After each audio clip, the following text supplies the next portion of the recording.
Hello, this is Georgia551, and this is part 2 of the review of the 3M MPro120 Pocket Projector. I don't know if that showed up clear or not. Similar to the MPro110, we are going to now do a realistic light usage test, meaning we're using it in fairly realistic lighting conditions and some that are extreme, to prove a point that this thing can do rather well provided you use it the way it's intended. Now, one thing I will tell you is these projectors are not intended for large-scale presentations unless you're in a really dark room, or for uses like in rock concerts or what have not. You need a real projector for that. But if you want to view photos, in this case like the MPro110 demo, I'm using the Carter building in Leominster as the example. You don't want a bunch of people crowded around a screen like that. That's where this guy comes in. And now, under 120 watts of lighting, in fact the light is right there, pretty much right on top of it, we're going to place the projector about 2 feet from this fake wall, which is the recommended use. Alright, my right hand's a little shaky, but as you can see, it does fairly well. I mean, yeah, it's a little on the dim side, but you can still see everything. And unlike the 110, you can actually see the color. The green grass, the red of the brick. Granted, the color is a little on the rich side, but still, it's quite impressive. But if it's still a little too dim for you, you get the power boost button right here, which I'll hit now. It gives you a little extra punch. And if you have the MPro150, that punch would be a little better. Right now we're at 10 lumens, and now we're at 12. It would be 15 on the 150. And if we, again, you can get really small if you want,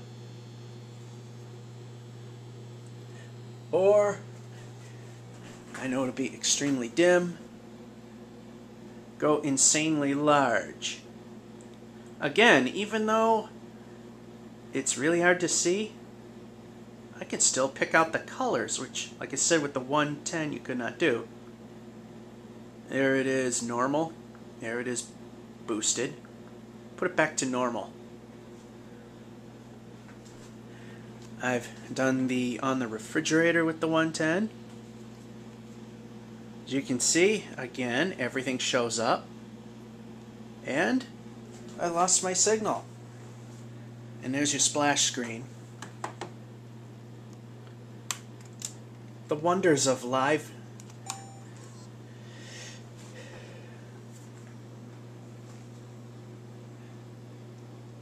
And this is live video of me recording. Yeah, it sat idle for too long. That's what happened. So as I thumb through,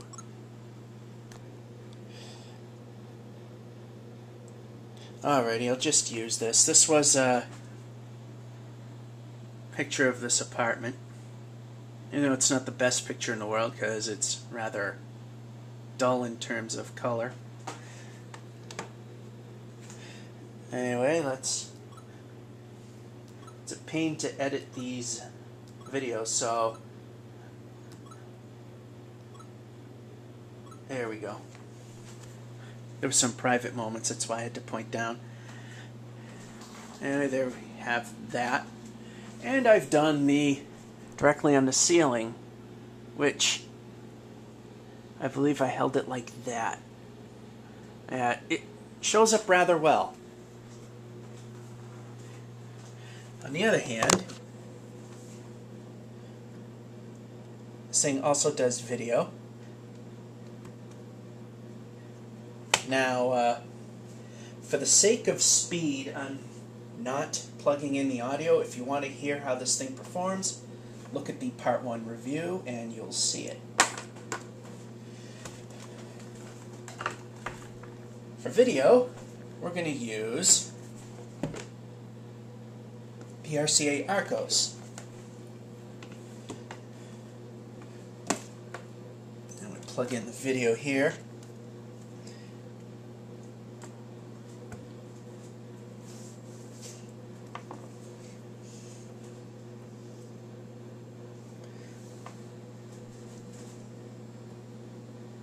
Okay, it is a little out of focus because I'm going for a bigger image. Yeah. As I get this set up,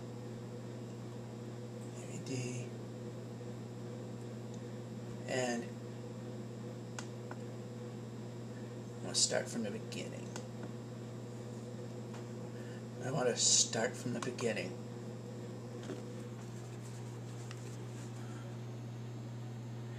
And like I said, this video has a slight flaw in it.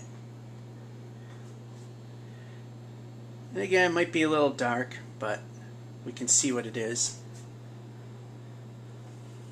And of course, we're directly under the light, so I mean, that's not really a fair thing.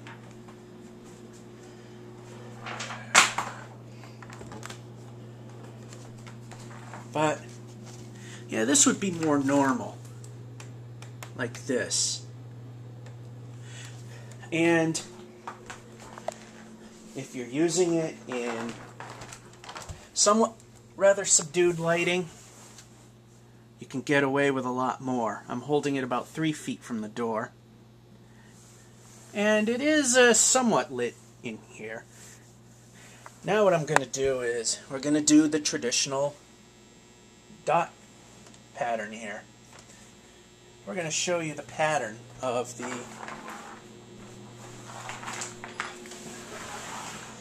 display itself.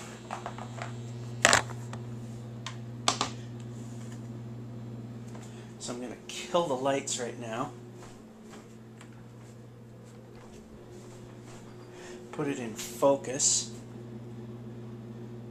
There we go.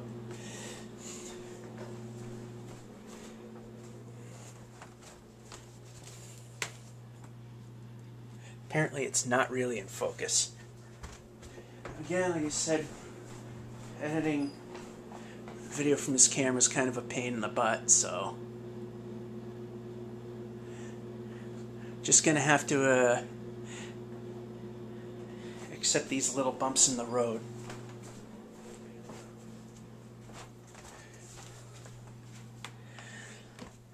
And we gotta shut this window.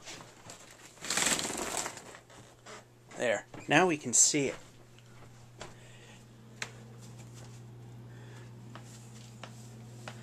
Might be very hard to see, but the screen door effect is so minute on this because of the LCoS display.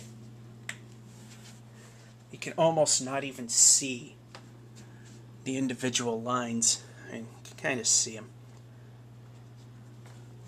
And because we got that down, I still got the projector scrolling on the wall.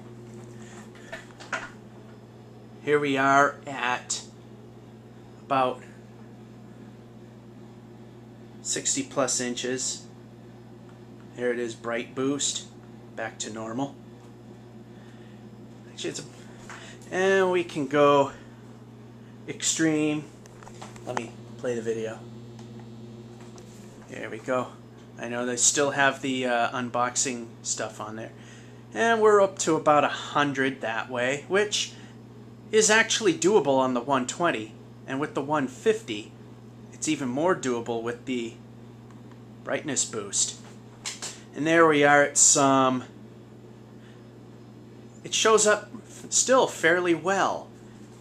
I mean, Bullwinkle would appear pitch black in this video right now on the 110.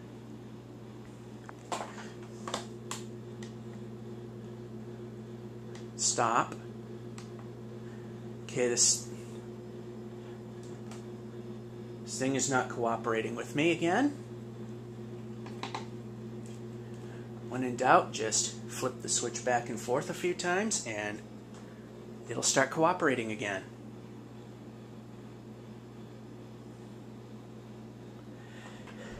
And that's it, pretty much. Ooh, now we got it nice and clear. Let's try the dot pattern one more time. Yeah, you can probably make out the little rectangles. Oh yeah, especially right here.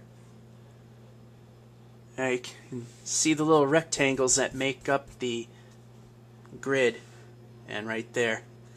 And that's the real life demonstration, and this at over 120 inches. Have a good one.